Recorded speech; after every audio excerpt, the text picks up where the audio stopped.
up guys, welcome to GamersRaid and welcome to Haynes, Alaska. So in today's video I'm going to show you how to set up your steering wheel and your joystick to work in Gold Rush.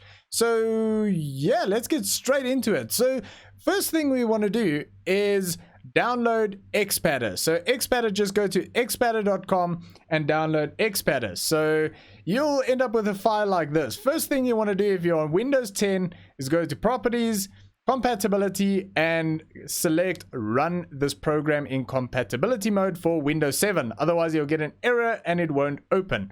Right, let's close that off. And then you'll get something like this. So by this point, your steering wheel and your joystick should be connected, and we'll go new, and it should say whatever your joystick is up there. It shouldn't say your steering wheel's name. If it does that, unplug your steering wheel and reconnect your joystick first and then your steering wheel. So that usually works for me. Hopefully that works for you. Right. So what we're going to do is we're going to go over to sticks and select enabled, and it's going to tell you to push the stick left. So this is the main sort of stick of the joystick. So now you can see things will rotate if I rotate my joystick. Next thing we want to do is D-pad. So we want to enable that. So I've got a hat switch, so it's not a D-pad, it's a hat switch, but that works perfectly fine. That means everything's working beautifully. Right, buttons, I'm gonna map a few buttons. So you just click on buttons and then select whatever button you want on or want to use for these functions, preferably something that's close to your thumb or your index finger. So I'm gonna map 4 buttons over here, and that's everything we're going to need for right now. You can add more things if you want to, but this is going to be very basic just to show you how everything works.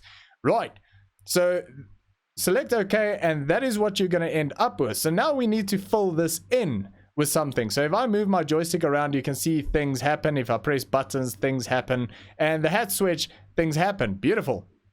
So what we need to do is go back into the game and hit escape, go to settings, controls, and go over to controller, and then right at the bottom, customize controller. So controls for walking, you can set this up on your steering wheel or your joystick if you want to. We'll go pickup truck, and throttle, we're going to map all of this. So we'll hit our accelerator, we'll hit brake, we'll turn left, all the way left, there we go, wheel left, and I will turn right. And I think that's everything I'm going to map at the moment. You can map other things like, let's say, handbrake. We can map all of that. It jumps to the top every time. I don't know why. So we can, yeah, map that sort of thing, and headlights and whatever you want to do. But we're going to select OK. And we're also going to do the same for excavator, because this is what I'm going to focus on here. So excavator, unfortunately, you need to do this for every single vehicle in the game. It sucks, but it's definitely worth doing, because it is a lot of fun and actually a hell of a lot easier doing everything with a wheel and a joystick, except for walking, obviously. Right, handbrake, I do want to map that, and engine, I do want to map that.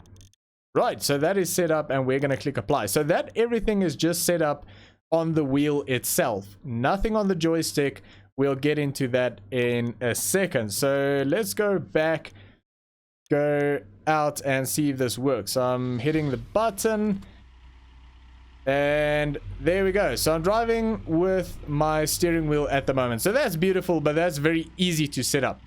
The more difficult part is actually getting the joystick to work. So it's not super complicated. It's just, well, I'll show you. Right, go into controls, go to keyboard control, because everything in this game can actually work obviously on a keyboard. Go to excavator digging. So not excavator driving, excavator digging. So bucket up, bucket down is G and T. So gin and tonic, basically. Bucket up, so let's go test that out. That is start up that, and G does, well, what does G do? There we go. Okay, so T opens it and G closes it. So you need to be in digging mode. So hit shift. If you go to controls, it'll tell you shift is going to be for operator mode, and If you hit it again, you can go to driver mode. So we're in excavator digging. So G and T. So yeah, I think I'm going to map that to my hat switch up and down. So I think down needs to be G and up needs to be T. So we're going to tab out, go over here, and that's going to be T and that's going to be G. So you just click on it and select it. Go back into the game, go on my joystick, and if I hit the hat switch down, it closes, and up it opens. Beautiful. Okay, so that's working.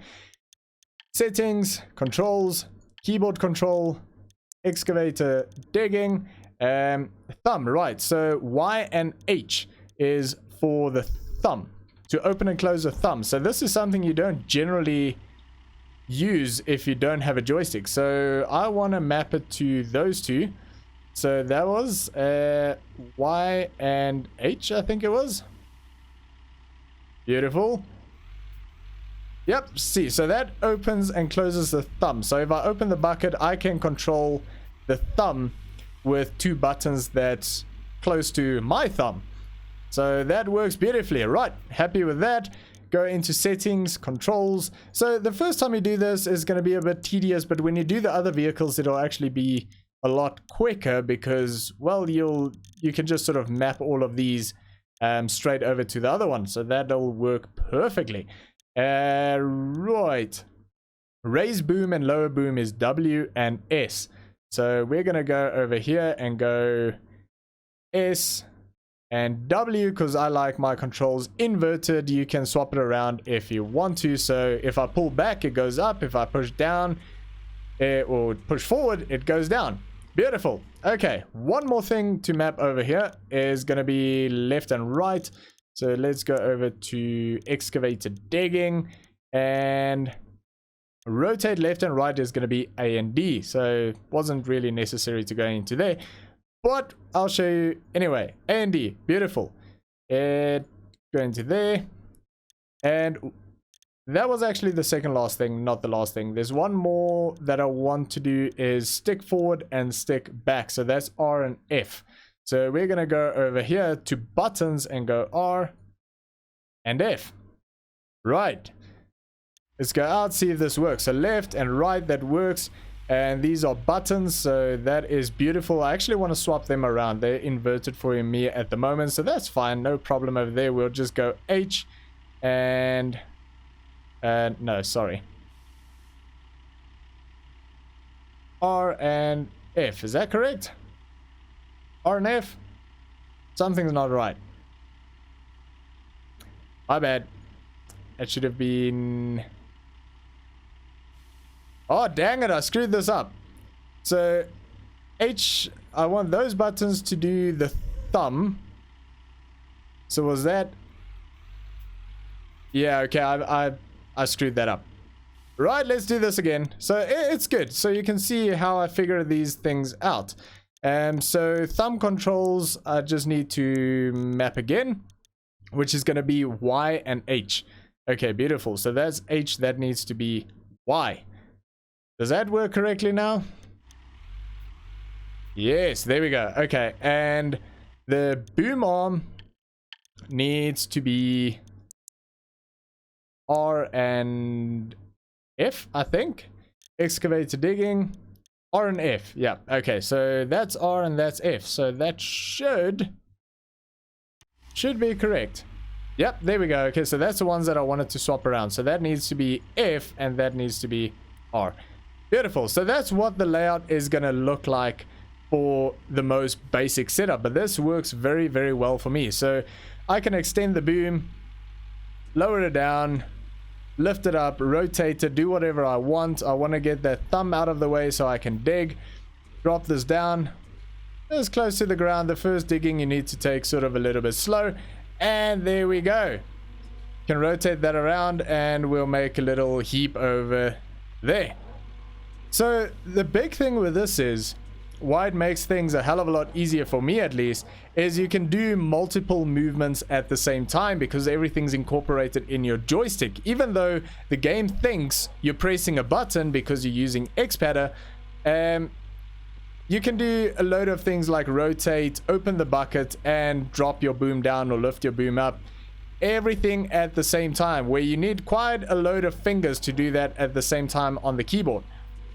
So, I mean, mouse digging's not too difficult, but it tends to move the camera around, which is a little bit annoying, but I mean, this works beautifully. So yeah, that is basically gonna be it. So this should then work on all of your other equipment as well. Obviously, you'll need to set up your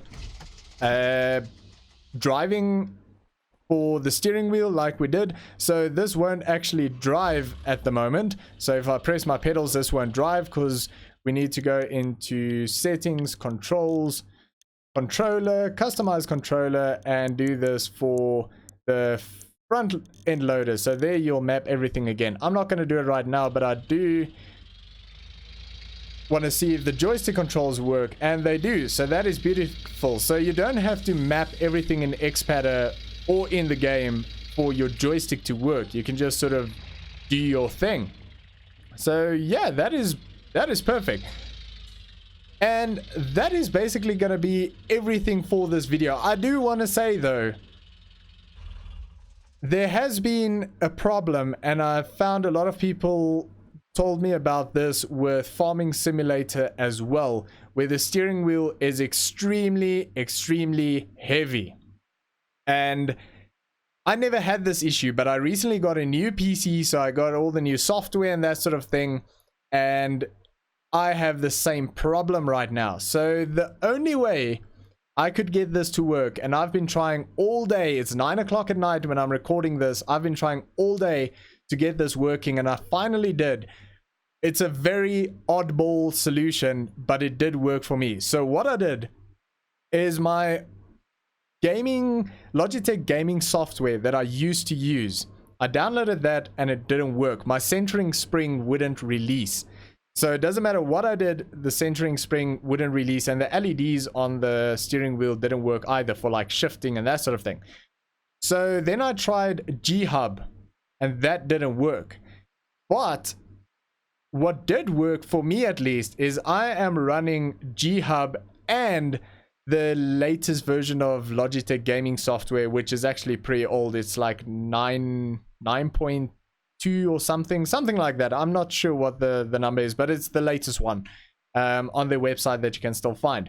So the latest version of G-Hub, along with the Logitech gaming software, running both of them at the same time, still didn't solve the center spring problem, but it did actually allow my steering wheel to work properly with button mapping and the LEDs. But what did work to release the center spring is go into a game that has force feedback, like actual force feedback. For me, I just went into Project Cars 2 and got into a car, got on track, and the steering wheel was still very stiff.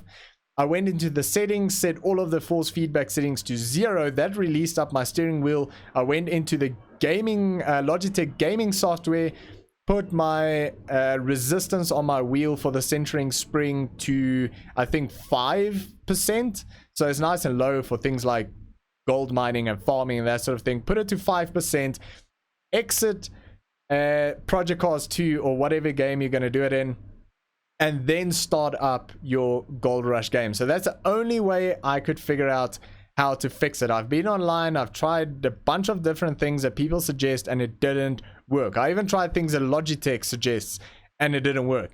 So yeah, I've been fiddling around for a very long time today, and yeah, that's basically it. So hopefully that is not a problem for you, but if it is, try running both of the softwares together, going into a game that has actual force feedback. And if you're having this problem in Farming Simulator 19, apparently there's something buggy with the force feedback on that. Going to Farming Simulator 17, apparently that also releases a spring. Like I say, for me it's Project Cars 2, but whichever game you can try a bunch of different games and see which one releases the wheel for you. But that is going to be it for today. So thanks for watching. I hope you enjoyed this video, and I hope you found it helpful. If you did, make sure to subscribe and leave a like and share and do whatever you do, and just, yeah, help some other people out. People might enjoy this. So yeah, anyway, thanks for watching, and I will see you all next time.